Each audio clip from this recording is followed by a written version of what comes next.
Di tempat lain, Renji sudah menyelesaikan latihannya terlebih dulu. Dia bergegas ke tempat eksekusi untuk menyelamatkan Rukia. Tapi langkahnya terhenti saat merasakan tekanan roh yang sangat kuat. Dan tak jauh darinya sudah berdiri Byakuya Kuchiki. Singkat cerita, kapten dan wakil kapten divisi 6 itu saling bertarung. Renji menunjukkan hasil latihannya. Dia mengejutkan Byakuya dengan mengeluarkan bangkai berwujud babon berukuran besar dan hanya kelangkah saja. Bangkai Renji itu menyerang dengan area serangannya lebih luas. Ekor Sabimaru, nama dari Sampakutonya itu, bisa memanjang dan punya daya penghancur yang kuat. Tapi Byakuya pun akhirnya serius. Dia juga mengeluarkan bangkai yang dinamai Senbon Sakura. Ribuan pecahan pedang menari seperti bunga-bunga sakura yang berguguran dan menghujam Renji tanpa ampun. Byakuya Kuchiki mulai berjalan pergi, meninggalkan Renji yang terkapar di tanah bersimbah darah dengan Sampakutonya yang sekali lagi hancur. Kembali ke tempat Saraki Kenpachi. Pertarungan masih berlangsung. Kini Tausen serius. Dia langsung mengeluarkan bangkai yang mana dia bisa menciptakan sebuah ruang kegelapan. Saraki yang terjebak di dalamnya jadi tidak bisa melihat atau mendengar apapun. Di situ Tausen mulai menyerang. Tapi meski kehilangan indera penglihatan dan pendengaran, Saraki bisa mengandalkan refleksnya untuk membalas tepasan Tausen. Sampai akhirnya dia punya ide gila. Saraki membiarkan pedang Tausen menusuk perutnya. Lalu dia menangkap tangan Tausen dan Saraki menebas Tausen tanpa ampun. Kekuatan ruang gelap Tausen mulai memudar. Saraki bisa sedikit melihat dan mendengar sekelilingnya. Tausen yang tidak menyerah berusaha menyerang lagi. Tapi kali ini bisa dihindari dengan mudah. Dan kembali satu tepasan kuat Saraki mengakhiri perlawanan Tausen. Kali ini giliran Komakura yang maju. Pedang Saraki sempat menghancurkan topeng dari Komakura yang ternyata isinya adalah kepala serigala. Saraki tidak bergeming melihatnya. Dia berkata dengan santai, penampilan pria tidak ada hubungannya dengan pertarungan. Cuma satu yang ingin kutanyakan, dengan wajah binatang buas itu, apa kau juga bertarung dengan buas? Tanpa menjawab, Komakura langsung mengeluarkan bangkai yang berupa raksasa besar memegang sebilah pedang. Saraki malah nyengir dan ngomong ini akan jadi pertarungan yang menarik. Tapi sebelum keduanya saling menyerang, mereka dikejutkan hentakan roh yang kuat. Dan itu berasal dari Soukyoku. Tombak besar berkekuatan roh yang bisa melenyapkan roh manapun, termasuk Shinigami. Dan tombak itu yang akan dipakai buat menghukum Rukia. Di tempat berbeda, Renji ditolong sama Shinigami bagian medis. Meski hanya pertolongan pertama saja, tapi cukup membuat Renji bisa bangkit lagi dan segera bergegas ke tempat eksekusi. Di tempat eksekusi tersebut juga hadir Genryusei Yamamoto, komandan tertinggi dari Gote 13. Kakek tua berbadan tegap dengan kepala gundul.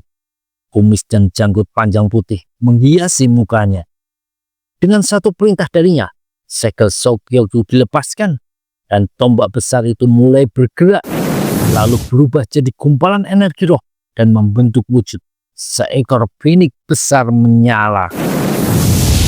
Rukia cuma memejamkan mata tanpa rasa takut dan penyesalan, siap menerima akhir dari hidupnya. Tapi sebelum paruh burung besar itu menghujam badannya, sesuatu menahan menghasilkan sebuah ledakan besar. Semua mata terbelalak melihat Ichigo melayang di udara menahan tusukan Soukyoku dengan Sampakutonya sendiri. Soifon, kapten divisi 2 itu terkejut melihat ada Shinigami yang bisa menahan Soukyoku yang disebut punya kekuatan setara 1000 Sanpakuto. Belum habis keterkejutan mereka, tiba-tiba datang Kapten Ukitake beserta 2 anak buahnya melemparkan sesuatu yang membelit Soukyoku. Soifon menyadari maksud tindakan Ukitake dan berusaha mencegah, tapi dihalangi oleh Kyoraku. Dan tanpa diduga, burung besar itu lenyap bersamaan dengan cahaya menyilaukan. Ichigo memutar pedang dan menusukkannya ke pilar yang mengikat Rukia. Kembali ledakan besar terdengar dan pilar besar berisi energi roh itu patah, membebaskan Rukia yang kini ditenteng sama Ichigo. Sudah kubilang kan, aku akan menyelamatkanmu, Rukia. Ichigo melihat Renji baru sampai di dekat situ, dan dengan seenaknya Ichigo melempar Rukia dari ketinggian dan menyuruh Renji menangkapnya. Shinigami berambut merah itu kelabakan menangkap Rukia agar tidak menghujam tanah. Baru keduanya mau protes, Ichigo sudah berteriak akan mereka pergi dari situ. 3 wakil kapten segera melesat berusaha mengejar, tapi Ichigo tidak tinggal diam. Dengan jarak yang lebih jauh, dia bisa bergerak lebih cepat, menghadang jalan ketiganya, dan melumpuhkan mereka tanpa menggunakan Sanpakutonya yang dia tancapkan di tanah. Bahkan masih sempat meraih senjatanya itu untuk menangkis tebasan dari Byakuya yang tiba-tiba sudah melesat ke arahnya. Sudah kubilang, aku bisa melihat setiap langkahmu, Byakuya. Sementara itu, Genryusei menatap marah kepada Kyoraku dan Ukitake. Tapi Kapten Flamboyan penyuka wanita itu segera menarik Ukitake dan melompat dari tebing tersebut. Ukitake berteriak kalau 2 anak buahnya masih di sana. Tapi Kyoraku ngomong kalau mereka harus menjauh karena Yamamoto Genryusei beneran kesal. Sedangkan anak buah Ukitake akan diurus seseorang. Benar saja, Soifon sedang menendangi 2 anak buah Ukitake karena dianggap melawan Gote 13. Tapi tiba-tiba satu sosok melesat cepat menubuk Soifon dan membawanya lompat dari tebing itu kayak Kyoraku barusan. Dan sosok itu adalah Yoruichi. Di atas tebing kini tinggallah Ichigo berhadapan sama Byakuya yang berkata tidak paham kenapa Ichigo bersikeras menyelamatkan Rukia. Justru aku yang tidak mengerti kenapa kau yang kakaknya Rukia malah diam saja tidak menyelamatkannya. Byakuya tidak mau menjawab dan malah ngomong kalau dia akan mengalahkan Ichigo lalu menghukum Rukia dengan tangannya sendiri. Ichigo jadi serius dan bilang kalau Byakuya yang akan kalah. Itu dibuktikan dengan satu tebasan kuat yang menggagalkan serangan psikenya Byakuya sampai melukai tangan kiri Kapten Divisi 6 tersebut. Keluarkan bangkaimu. Terdengar suara Ichigo menantang. Tanpa banyak ekspresi dan bicara. Senbon Sakura Kakeyoshi. Lalu ribuan bilah pedang itu digerakkan mengejar kemanapun Ichigo bergerak. Bahkan Senbon Sakura membentuk 4 grup pedang yang menyerang dari keempat sisi. Dan terdengar ledakan besar. Ichigo berdiri di atas tanah yang hancur terkena serangan barusan. Byakuya melihat lawannya dan ngomong akan menyerah saja.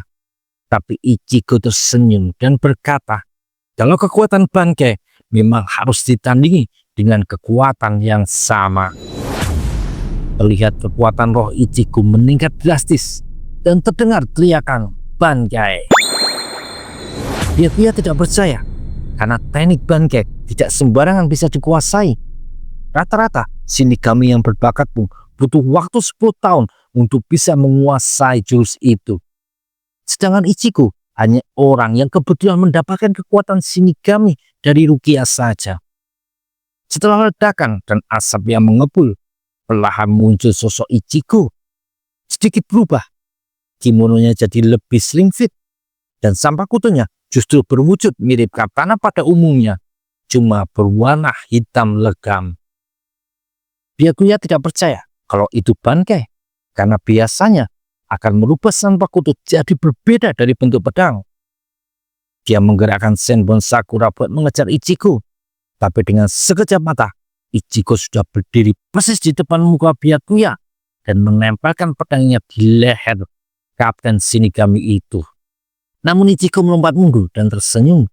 Byakuya berkata, apa Ichigo terlalu percaya diri tidak menebasnya saat ada kesempatan? Di tempat lain, Kyoraku dan Ukitake yang kabur justru terkejut karena Genryusei Yamamoto sudah berdiri di depan mereka. Kakek tua itu mengeluarkan Sanpakutonya lalu melepas jubah Shinigami. Terlihat badan kekarnya yang berias, bekas luka tebasan yang banyak sekali. Aku sudah menganggap kalian seperti anakku.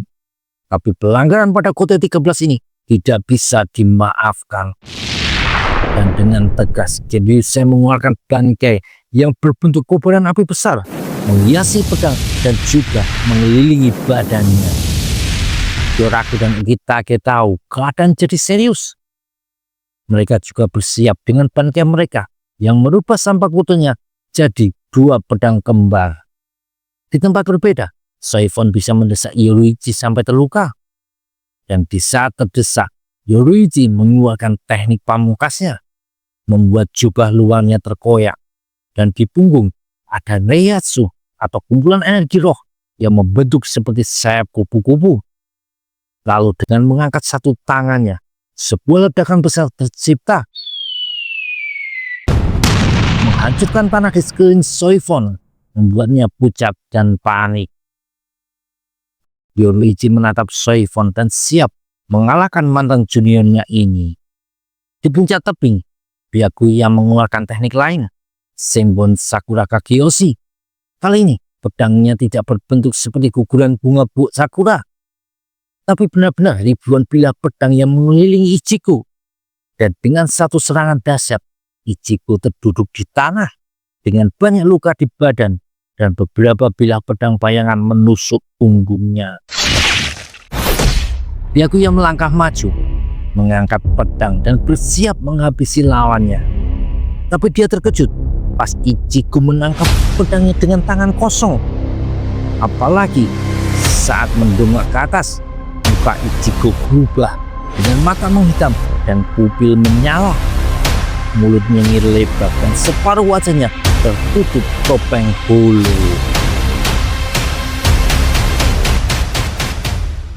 Sebuah sabetan cepat melukai Byakuya tanpa bisa dihindari.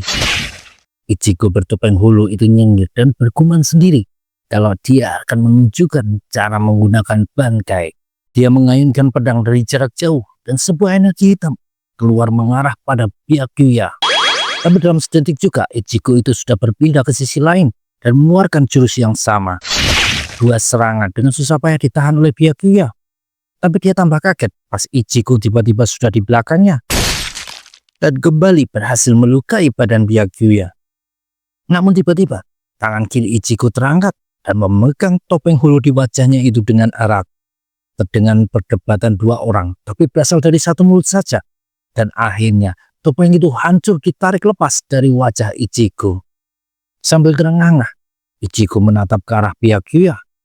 Maaf, setan dalam diriku barusan lepas kendali. Mari kita mulai dari awal. Byakuya diam menatap Ichigo. Aku tak mengerti. Tapi masing-masing dari kita sudah tidak punya tenaga untuk lanjut lebih lama lagi. Jadi mari selesaikan dalam satu serangan ini. Ichigo melihat kagum pada teknik yang dikeluarkan Byakuya. Senbon Sakura mengelilingi tubuhnya dan membentuk wujud burung. Sedangkan Ichigo sendiri bersiap melakukan tebasan, karena Sangetsu cuma mengajarkannya Getsuga Tenso, yaitu satu tebasan penuh kekuatan roh. Jadi aku akan menggunakan seluruh kekuatanku pada tebasan ini. Keduanya terdiam sejenak, lalu sama-sama bergerak cepat ke depan. Benturan 2 Reiatsu besar menggelegar, bahkan cahayanya bisa dilihat dari kejauhan. Asap tebal mengepul, lalu samar-samar terlihat Ichigo dan Byakuya sudah bertukar tempat.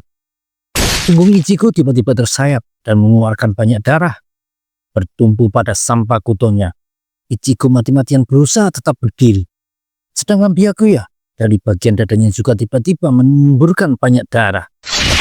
Alasan aku tidak menyelamatkan Rukia adalah karena keluarga Kuchiki merupakan salah satu dari 4 keluarga bangsawan Shinigami.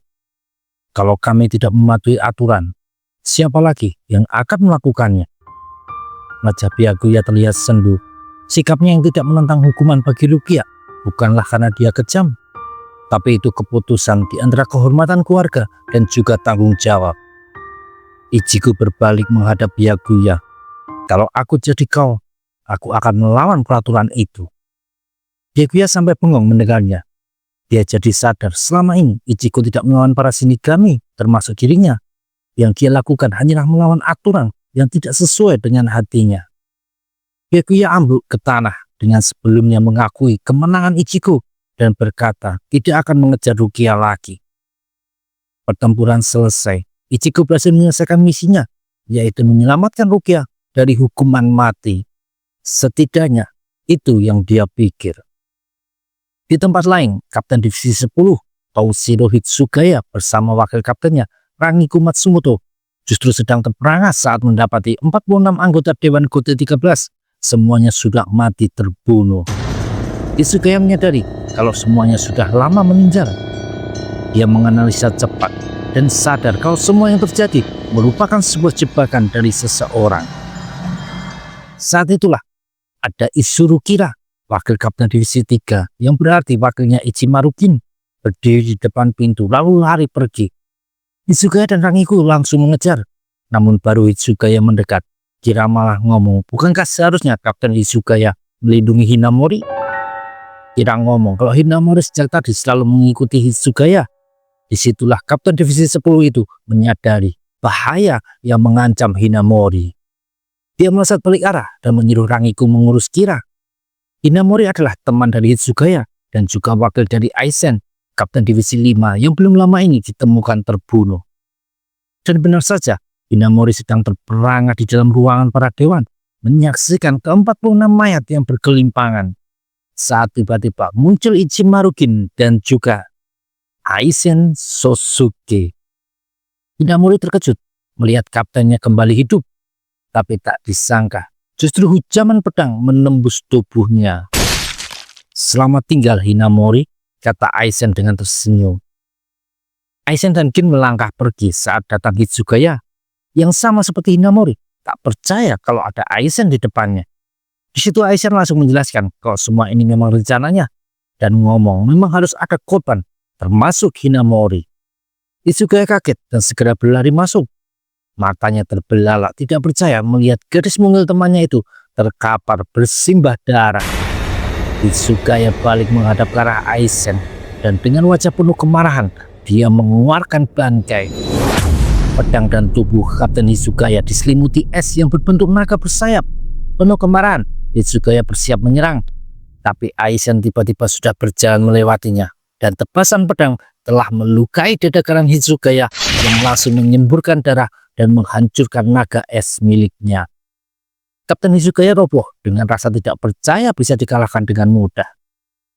Lalu muncul wanita berpembawaan tenang dengan rambut dikucir rapi. Dia adalah Kapten Unohana bersama dengan wakilnya Kotetsu dari Divisi 4. Rupanya mereka sudah menyelidiki ada yang aneh dari kematian Aizen dan menarik kesimpulan kalau semua itu palsu. Dan pelakunya pasti sembunyi di ruangan dewan ini, yang mana tidak ada satupun yang akan menduga. Cuma sayangnya mereka terlambat menyadari. Satu yang Unohana tidak paham, bagaimana mungkin ada boneka mayat yang sempurna bahkan bisa mengelabui dirinya. Aizen tertawa dan tiba-tiba menunjukkan boneka mayat berbentuk dirinya. Kotetsu kaget padahal mereka sudah menyimpannya. Tapi lebih kaget lagi pas boneka mayat itu berubah jadi Sanpakuto. Aizen tertawa dan ngomong kalau semua itu hasil dari bangkainya, hipnosis yang sempurna. Hal itu membuat kaget Kotetsu dan Unohana, karena semua Shinigami Gote 13 tahunya bangkai Aizen berjenis elemen air yang bisa membelokkan serangan, dan itu pernah diperlihatkan kepada semua wakil kapten sebelumnya. Kapten Unohana jadi sadar kalau itu hanyalah bagian dari rencana hipnosis Aizen memalsukan kemampuan Sanpakuto-nya. Di tempat lain, Renji yang masih berusaha membawa Rukia pergi malah dihadang sama Kapten Tausen. Dia langsung mengeluarkan semacam kain dan menyelimuti mereka. Bersamaan juga dengan kain yang sama menyelimuti Aizen dan Kin. Lalu kelima orang itu tiba-tiba teleport ke atas tebing tempat di mana seharusnya eksekusi Rukia sebelumnya. Abarai-kun, tolong serahkan kuciki Rukia.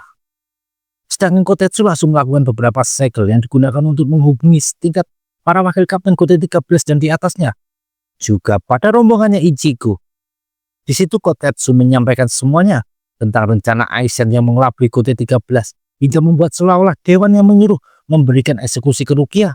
Juga tentang terbunuhnya 46 anggota dewan tersebut. Dan juga entah kenapa Aizen berniat membunuh Kuchiki Rukia. Semua yang mendengar jelas kaget, apalagi Ichigo yang tadi mengira masalah sudah selesai.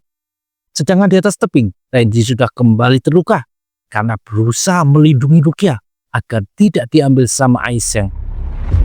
Tidak mau menyerah, Renji mengeluarkan shikenya dan menyerang dengan jangkauan jarak jauh. Tapi Aizen terlihat santai menangkis. Bahkan saat senjata Renji menyerang lurus, Aizen menangkisnya dengan tangan kosong dan menghancurkannya. Satu tebasan membuat Renji berlutut di tanah, dan Aizen bersiap mengangkat pedangnya tinggi. Beruntung Ichigo datang tepat waktu dalam wujud bantainya, menahan pedang Aizen sebelum kena ke Renji. Keduanya lalu merencanakan serangan kombinasi. Renji mengumpulkan Reiatsunya dan menggerakkan patahan sapi maru, nama Sanpakutonya, untuk menyerang Aizen dari berbagai arah. Saat itulah Ichigo melesat cepat dan melayangkan tebasan kuat. Namun tak disangka, Aizen menangkap pedang Ichigo dengan satu tangan saja dan langsung menebas perut Ichigo sampai menyemburkan darah. Renji yang sesaat terperangah akan kejadian itu, tahu-tahu dikagetkan Aizen yang sudah berjalan melewatinya. Dan satu tebasan bersarang di badan Renji, membuat Shinigami berambut merah itu terkapar di tanah. Aizen berjalan mendekati Rukia, tapi menyadari kalau Ichigo masih sadar, meski dengan kondisi yang tidak baik-baik saja. Di situ Aizen cerita kalau kedatangan Ichigo adalah bagian dari rencananya. Aizen menggunakan Ichigo dan kawan-kawan sebagai pengalih perhatian. Lalu Aizen mengatakan kalau kemampuan Shinigami itu terbatas, baik Sanjutsu atau kemampuan pedang, Hakuda, hand-to-hand combat, Hoho gerakan kaki, dan Kido mantra. Namun Aizen menemukan kalau itu semua bisa dilampaui dengan cara penggabungan Shinigami dan Holo. Di situ Ichigo kaget, karena itulah yang terjadi pada dia sebelumnya. Aizen mengatakan kalau dia berhasil memadukan Reiatsu Shinigami dan Holo, juga menciptakan berbagai jenis Holo. Tapi menurutnya itu semua karya gagal. Satu-satunya orang yang berhasil menciptakan gabungan sempurna adalah Kisuke Urahara, orang yang sama yang membantu Ichigo datang ke Soul Society. Urahara berhasil menciptakan Hogyoku, Reiatsu gabungan yang dipadatkan jadi sebuah bola kecil. Namun Urahara menyadari kalau ciptaannya itu berbahaya, jadi dia menyimpannya di suatu tempat. Ichigo dan Rukia tersentak saat mendengar kalau Urahara Kisuke menyimpan Hogyoku di dalam tubuh Rukia. Karena itu, Aizen merencanakan agar Rukia dihukum dengan Shokugyoku, agar dia bisa mendapatkan Hogyoku tersebut. Jadi itulah alasan dibalik sanksi yang tidak masuk akal kepada Rukia, hanya karena bisa dibilang pelanggaran kecil. Karena itu, Aizen menghipnotis 46 dewan agar mengeluarkan sanksi ke Rukia. Setelah itu, membantai mereka semua. Baru Aizen selesai bicara, tiba-tiba mereka kedatangan sosok besar berkepala serigala, yaitu Komamura. Tanpa basa-basi, Komamura mengayunkan pedangnya ke arah Aizen, menimbulkan gelombang udara besar. Tapi seperti serangan Ichigo tadi, Aizen dengan mudah menangkap bilah pedang Komamura. Mengerti kalau lawannya bukan orang sembarangan, Komamura langsung meneriakkan bangkai. Tapi dalam sekejap, Aizen berpindah tempat dan berdiri di depannya. Ichigo menatap tak percaya melihat Komamura tersungkur bersimbah darah. Padahal keduanya sama-sama Kapten Shinigami, tapi jelas level kekuatannya jauh berbeda. Aizen mendekat dan meraih tubuh lemah Rukia. Lalu tangan kanannya sedikit berubah bentuk dan langsung menancap ke dada Rukia. Kemudian tangan Aizen kembali dengan sebuah bola kecil berwarna hitam. Dan ajaibnya, dada Rukia yang berlubang tadi kembali seperti semula. Meski sudah mendapatkan benda yang diinginkannya, Aizen tetap menyuruh Kim membunuh Rukia. Tanpa ragu, Shinigami bermata sipit itu langsung menggunakan shikenya yang dinamai Shinso, yang bisa diartikan tembak. Bila pedang Kim melesat cepat bagai peluru ke arah Rukia. Tapi sepersekian detik, Rukia lenyap dari cengkraman tangan Aizen. Semua mata menengok, melihat Byakuya Kuchiki merebut Rukia, dan juga menahan tusukan pedang Kim dengan badan dan tangannya sendiri. Tapi sepertinya, itu tenaga terakhir yang dimiliki Byakuya. Setelah pertarungan sengit dengan Ichigo tadi, Byakuya terkapar tak sadarkan diri, sedangkan Aizen seperti sedikit kesal karena diganggu. Dia menarik keluar Sanpakutonya.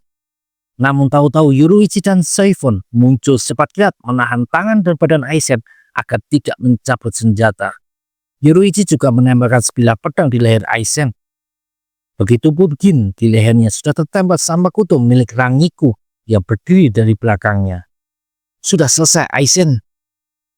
Beberapa kapten dan juga wakil kapten muncul di situ mengepung mereka, termasuk komandan tertinggi si kakek Genryusai Yamamoto. Meski terkepung, Aizen malah tersenyum.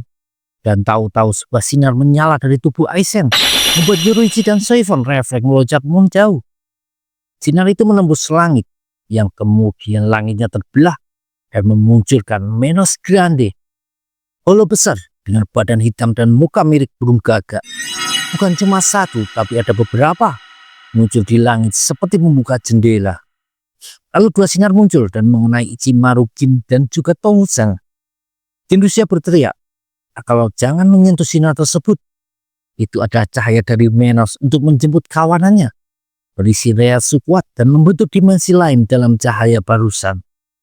Ketika antagonis itu terangkat ke langit, aku akan menduduki posisi tertinggi.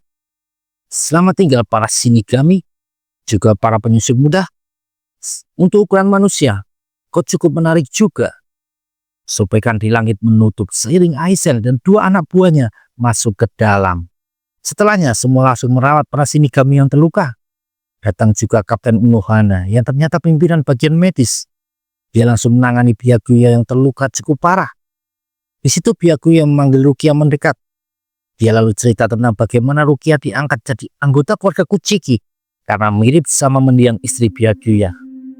Tapi yang sebenarnya istri Byakuya adalah kakak kandung Rukia. Dulu kakak Rukia meninggalkannya saat masih bayi karena tidak sanggup merawatnya. Lalu dia bertemu dengan Byakuya dan menjadi nyonya Byakuya Kuchiki. Sejak itu dia minta tolong ke suaminya untuk menemukan Rukia, tapi tanpa menceritakan hal yang sebenarnya, karena istri Byakuya merasa sangat bersalah sudah meninggalkan Rukia kecil. Setelah menemukan Rukia yang sudah remaja, Byakuya berjanji akan melindungi dan menjaga adik dari mendiang istrinya itu. Langsung mengangkat Rukia agar jadi anggota keluarga bangsawan Kuchiki. Tapi itu adalah pelanggaran, karena seharusnya orang biasa hanya bisa jadi bagian keluarga bangsawan dengan cara menikah saja. Tapi demi janji pada mendiang istri tercinta, Byakuya melanggar aturan tersebut. Dia lalu menghadap ke nisan kedua orang tuanya dan bersumpah kalau itu adalah pelanggaran terakhir yang akan dia lakukan. Jadi sewaktu Rukia diumumkan bersalah dan harus dihukum, dia tidak tahu apa yang harus dilakukan. Memegang janji kepada mendiang orang tua atau kepada mendiang istrinya. Suasana sedih terlihat di wajah Byakuya. Begitupun Rukia yang menyadari betapa berat pergolakan batin kakak iparnya ini. Byakuya menoleh ke arah Ichigo yang sedang dirawat oleh Orihime. Terima kasih, Ichigo.